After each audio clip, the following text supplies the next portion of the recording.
This is an update video to explain some changes to Lightroom Classic that came out in version 11, released in October of 2021. Now, if you're using an older standalone version of Lightroom, this won't affect you since this only applies to the subscription version. And if you are using the subscription version and you're thinking of installing this update, you may discover, as I did, that you need to upgrade your computer operating system before you can even install version 11 of Lightroom. Now, upgrading my OS is not something that I take lightly, but the new features in this update, in my view, are totally worth it, at least if you do a lot of editing in Lightroom. These are the first major feature changes in Lightroom in a long time, and while there are just a few changes, all confined to a few editing tools in the Develop module, these changes are very powerful. Now, I know we all find it frustrating when a program that we use a lot makes significant changes and we feel like we have to learn a new way of doing things, but I encourage you to stay open-minded because once you get used to these new masking tools, they're going to make your life a lot easier. So let's take a look at the new tool panel right here. At first glance, it looks very different from the old panel, but that's mostly because the old familiar tools have been rearranged and moved into little sub-panels. For example, all the cropping tools are hidden under this icon right here, and when you open it up, you see it's just the same old cropping tools that we've been using all along. Likewise, the healing tools are under this little band-aid icon. When you click on that, you see it's the cloning and healing brush that we're used to from the past. And likewise, under this little eye icon, we have the red eye correction tools that we're used to. All the real changes are under this new icon called the masking tools. Now we're already familiar with three of these tools, which you can see right here: the brush, the linear gradient, and the radial gradient. We've been using those for years, and they still work pretty much the same way. Now below those are a few advanced tools that have been brought up from deeper parts of the program: color range selection, luminance range selection, and depth range selection, which only applies to certain kinds of smartphone photos. The two huge new additions are these two up at the top: Select Subject and Select Sky. Those are entirely new tools that use artificial intelligence to select the subject of your photo or the sky in the photo, and these are going to revolutionize the way you edit in Lightroom. Now before we dig in, let's talk for a moment about the word masks. These are all described as masking tools now. Those of you familiar with Photoshop may be used to this term, but to many Lightroom users it may seem new and intimidating. But don't let it put you off, because a mask is just a fancy word for a selected area of a photo. You can call the selected part a mask. And the tools that we've been using all along, the brush and the linear gradient and the radial gradient, those have always been creating masks, even though that term wasn't used in Lightroom before. So don't let the word masks worry you. You can just think of it as the part of the photo that you're selecting to work with. All right, let's look at some examples. I'm going to show you the old way I would have done something in Lightroom versus the new way that we can do with these new tools. So here's a typical case where I might want to adjust the sky in a photo to make it more dramatic. Here's what I would have done in the past. I take the linear gradient tool and I would draw a linear gradient on the sky so that I can make some adjustments to the sky. Now right away you'll see something new. When I selected that tool, this new masks panel popped up here. Now this little panel can be moved around if you don't like it where it is. It can even be docked over in the main panel over here. But I'm going to pull it back out just because I think it's a little easier to look at it when it's separated. Now the first thing I'm going to do, I'm going to change the name of this mask 1, which is the generic name it gave it. I'm just going to double click on that and change it to sky. So I could remember, if I had a bunch of these in one photo, I could remember what this mask is doing. And you can see over here that it's showing in red that it's selecting the sky. It's showing it because this show overlay is checked. If I uncheck that, you don't see the red. If I check it, there it is. You can also do that with the letter O on your keyboard, O for overlay. I can toggle it off like that. I can also bring it back by hovering my mouse over the thumbnail. If I click on this mask layer, it opens up what's called the sub-layer, which shows you what's inside that mask. There's a linear gradient. If I hover over that, you can see the overlay. Hover over that, you can see the overlay. Or I can check the checkbox there, or use the O key on the keyboard to toggle it on and off. You You can also see this color swatch shows what color is currently selected for the overlay. If I had a photo that had red things in it and I didn't want it to be red, I can change the color by clicking on that. Let's say I wanted to make it green. You can see my overlay is green now. I can control the opacity of it if I want it stronger or lighter, and I'm going to switch it back to red. Now, before I make some adjustments here, if you've forgotten how you work with these gradients, you can change the pitch of the gradient by moving these outer lines to control how thick the edge of the gradient is.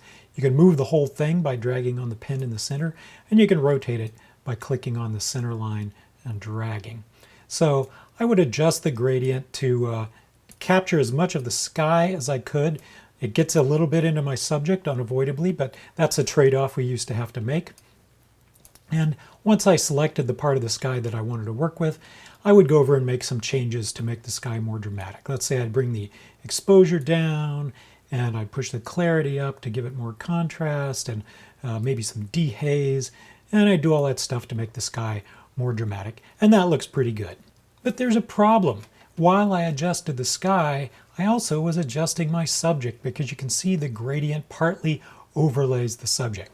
So what I could do with these new tools that we could never do in the past is I could take out part of the mask, part of that gradient. And this is how I would do it. Right here in the Masks panel, under the linear gradient, there's a button that says Subtract. And I'm going to click on the Subtract, and I'm going to say Select Subject. And let's see what happens. Boom. So Lightroom went in and figured out what it thought the subject of my photo was, and it subtracted the overlay, the mask on the sky from that. And I can see what it does because right in here, if I mouse over this new mask called Subject, you can see what it decided was the subject of my photo. And that made a pretty amazing choice. That is exactly the subject of my photo, and it figured that out all on its own. I can still see what the sky mask is up there, and now it no longer affects the subject. So this is the power of the new Select Subject feature in Lightroom, and we're going to look at more ways to use this in a moment. But first, I want to go back and take an even simpler approach to this photo. So I'm just going to delete everything I've done. I'm going to delete all masks right here. Boom, back to square one. Now let's look at a simpler way where I don't have to do a two-step process. I could have just come in and used the new tool called Select Sky. Boom. So you can see it just shows the sky perfectly like that. Now I could just go in and make my adjustments to the sky without having to do any fiddling around. I'll do my adjustment to the exposure and the clarity and the dehaze. And there I made my dramatic sky without even having to bother excluding my subject because Lightroom just automatically knew what the sky was. So now I will never have to use a linear gradient to adjust a sky in Lightroom ever again. Let's look at another example. Now say I have a photo like this where I like the way the subject looks, but I want to make some changes to the background. How could I do that? Well, I'm going to go in and I'm going to use the new Select Subject mask. I'm just going to click on that, wait for Lightroom to do its thing. And you can see it does an amazing job. I'm just going to zoom in a little bit so you can see even a detail like this where there's a little gap in her hair and the background is showing through, or this little flyaway hair up here that it masked. So it's just astonishing how good it is at figuring out what the subject of a photo is. Now in this case though, the problem is I want to make changes to the background, but what I have selected is my subject. So in a case like this, you can do what's called inverting. Now there are a couple ways you can do this. There's a little checkbox here which says invert, and when I check it, now you can see everything except my subject is selected. And there's another place where you can get to the invert command up here in the Masks panel, and that is right here on the little sublayer menu. It also has the invert command. Now don't be confused by the fact that it's not on the parent level of the mask menu. That was confusing me for a while. I was looking for it and where is it? You have to go to the sublayer of the mask menu and you can find invert there. So now by inverting, I selected the whole background and my subject is omitted from the changes that I'm going to make. And I'll just make some changes now. Let's say I wanted to make the highlights brighter on those lights in the background to make them pop more, and I'll bring the clarity down to make them even blurrier than they were. So I just fuzzed out that background bokeh a little more. And now if I want to look at the before and after, there's a little toggle up here at the top of the Masks panel. You can toggle it off. That's your before. Back on, there's your after. Off, on. And now here's one of the really cool things too about these new AI tools. Now let's say I had a whole series of photos, which I do, you can see down here in my film strip, whole series of photos of the same subject. This is very common, you shoot some event or something and you've got 100 photos of the same subject with the same background and you want to apply the same kind of edits to them. Like, you made the sky intense on one, you wish you could replicate it across 100 of them. Well, you can do that now with these new tools, even though the subject is not in the same position. The subject changes position from photo to photo, which you would think would make it very hard to replicate that across them. But we can actually sync these photos, and Lightroom is smart enough to replicate that change across the whole set. So we're going to try syncing this across this whole set of photos. So first, the first one is selected that I made the changes to, and then I'll shift click on the last one. This is the typical way we do a sync. The one that's most selected, the one that's first selected, will be the master, and the others will be the target. So I'm going to click on the sync button down here. And you can see there's a new thing in here, which is a masking. That was never in here before because we didn't have masking before. And I've got everything else turned off because all I want to do is sync this change that I made with the masks to the background. And now I'm going to say synchronize. Are you sure you want to continue? I'm going to replace any other ones. So now the first one is still the one that's selected. Let me go and see if it worked by clicking on the second one. Now, here's the tricky little part. When you do the sync, it doesn't automatically update them until you sort of manually say, okay, update it. So I selected the second one. You can see the mask icon has a little exclamation mark on it there. And also this the sublayer where it says subject has an exclamation mark. And what that means is it's waiting for you to do something. And what it's waiting for you to do is to look over here in this panel where it says the subject needs to be recomputed.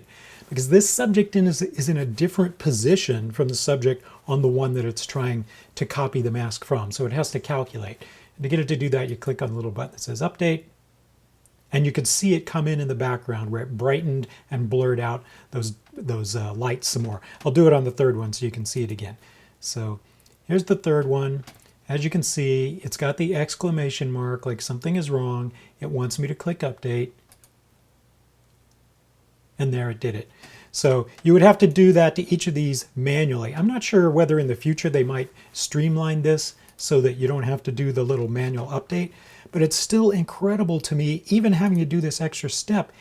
It's figuring out by doing the AI trick, where is the subject in this photo, and it's applying the mask in a different place from the mask in the original photo that it's using as the master. It's really incredible. Imagine how much time this could save you on like wedding photos or something like that. And by the way, the new Select Subject tool also works on group photos as well. Check this out. Boom, the AI is pretty smart. All right, let's look at another example. Now in this case, let's say I want to make some changes to the subject of this photo. So I'm going to use my Select Subject and see what it comes up with. It did a brilliant job as usual. But let's say, just for this example, I want the statue of the Buddha, but I don't want the lotus flower or whatever this thing is that he's sitting on to be my subject. So what do you do if the AI selects something that's not quite right or not quite what you want? Well, here's one thing you can do in that case. Now that it's selected, I can come over to the Masks panel and I can use the Subtract command that we've seen before, but this time I'm going to choose the brush. And so I'm going to manually tell it what to subtract from the subject. So now I've got my brush tool. I'm going to use my right bracket key to make it a little bigger. You can control these usual commands, the feather, the flow, the density. And I'm just going to start painting to tell it what to deselect. And you can see it's taking the overlay away so I can tell what I've deselected from the subject. And I'm going to make it I'll do some more of it with it a little on the large size, and then I'll make it smaller to do the edge. And let's say I make a mistake and I go a little too far up into the Buddha there. Well, I can reverse the tool so that instead of subtracting, it's adding back by going, right now it's the brush A, I'm going to switch to erase. And so now I can go in and undo where I made that little mistake. And now I'll just switch back to brush A after I did my erasing. So now I'm subtracting again. And I'll make it a little smaller, kind of do the edge. I'm not going to do this perfectly because I don't want you to have to wait all day, but you get the idea. So now I've subtracted that from my mask, and you can see if I mouse over, my subject is what the AI decided it was, and then here's what I did with the brush. So now when I make my changes, it's only going to affect the part shown by the overlay here. So let's say I want to make this, this stone statue have more texture and more clarity, which gives it contrast, just make it look grittier and stonier. And now that I've made these changes in my subject, let's say I want to make some changes to the sky. Well, I can come up to the top of the masks panel and click on Create a New Mask. And in this case, I'm going to select the sky. And once again, the AI basically did a perfect job of that. And then I could make the changes that I would want to make to the sky. I'll darken a little, I'll bring up the clarity to make it more contrasty, and I'll dehaze it. I'll make it very dramatic looking. And then if I want to see the total of what I've done, I can use the toggle up here, turn all the masks off. There's before, there's after. Now we're going to talk about a more advanced way to use masks by intersecting two masks. Now, intersecting sounds complicated, but you can think of it in a simple way, like an old Venn diagram. Let's say you have two masks affecting two different parts of your photo. And we saw this already. I might have one mask affecting my subject and another one affecting the sky. Well, let's say we've got two masks, A and B, each one of which is affecting a different part of my photo. Now, the intersection of those two masks is just the area where they overlap. If they both overlap on some part of the photo, that's the intersection. That's all there is to it. So we're going to use this photo to demonstrate what intersecting masks means. Now, one thing I discovered when I opened up this old photo from 10 years ago, I opened up the masking panel and it's, wait, what? There's a mask already on here? I wasn't creating masks 10 years ago, was I? But of course I was actually. And if I click on that, you can see what it is. There's a linear gradient on this photo. So in the new Lightroom version 11, it's converted that into a mask and it shows up in the masks panel here. And you'll find this on any old photos where you use the brush, where you use the linear gradient, where you use the radial gradient. Those adjustments will all show up as masks in the new masks panel. Now in this case, I want to start fresh, so I'm just going to delete this old linear gradient. I'll just delete all masks, so I'm starting with a clean slate. You can see why I had added that. I thought I was lighting her in this photo, and I thought my light was a little too hot on her arm and her body down here, so I had toned it down with a linear gradient, adjusting the exposure down. But in the old days, the crude tool of the linear gradient was not only affecting my model like I wanted it to, it was also dimming the background. Well, let's say I only wanted it to affect my model. Well, we can do that now by intersecting two masks. So let's see how I would make this adjustment today. So the first thing I would do is select my subject so that my changes only affect the subject and not the background. So let's see what Lightroom comes up with. And look at this is amazing. Let me go in on the hair here. Look at the masking on this hair. Imagine how many hours that would have taken you in Photoshop in the old days when you had to mask that manually. So it blows my mind every time I use this feature. So we've got the subject selected. Now I want to apply my linear gradient in a way that only affects the subject and not the background. So to do that, I go to the little three dots here on this mask and I pick Intersect Mask. Intersect mask with what? This time I'm going to intersect it with a linear gradient. So now I'm going to draw that linear gradient from the bottom like I did back in the old days when I edited this photo the first time. And you can see where it's affecting her by the red overlay on her skin. Now my linear gradient is only affecting her. You can see it's not affecting the background because the subject was already selected and I'm intersecting this linear gradient with the subject. And now if I bring that exposure down to cool down that overdone lighting, you can see I adjusted her without adjusting the background. And that's incredible. That's something we couldn't have done in the old Lightroom, but now it's easy with these new masking tools. Now let's say I want to go a step further. I want to make another adjustment to this photo. I want to change the color of her outfit. So how would I go about this? Well, I'm going to create a second mask, one just to select her clothing. And since the clothing is part of the subject, the first thing I'm going to do is select the subject. So I'm going to create a new mask up here, and I'm going to do select subject. So now we've got two masks in the photo. And to keep it from getting confusing, I'm going to change the names of them. Mask number 1, I'm going to double click on, I'm going to call that lighting. Mask number 2, double click on the name, call it clothing, so we can keep straight what's going on with what. So I've got the subject selected on the second mask. Now how can I isolate just her clothing? Well, in the old days we could have painted every little bit of it by hand, but that's a very difficult way. We can do something better now. I can intersect this mask of the subject with a color range mask to pick out her clothing by its color. So here's how we do it. On the clothing mask, I go little 3 dots, intersect with color range, and I'm going to identify the clothing by color. Now you can see my cursor became a little eyedropper, allowing me to pick a color. So I'm going to just pick on the green of her shirt here. You can see it looks like it got most of it, but it missed these sort of bluer parts. So I'm going to hold Shift while I click on that little bit to add that to the color range. And you can see it picked up more of it. Now it's a little hard to tell because of the color of the overlay what we're getting. So I'm going to intensify the opacity so I can really see what we're getting. And it looks like it might be missing some of these some little details in the shadow areas. So what I'm going to try doing is expanding the color range a little bit with this slider right here. I can push it up, and you can see as I push it up, it gets more of those shadow areas, but it also looks like it starts getting some of her skin and her face. So there's only so far we can go there. So let me see, I'll push it up a little bit until where I think I can't go any further. And then to really see what I'm getting, there's a cool different way you can look at the overlay. So I'm going to come into this little 3 dots beside the color swatch.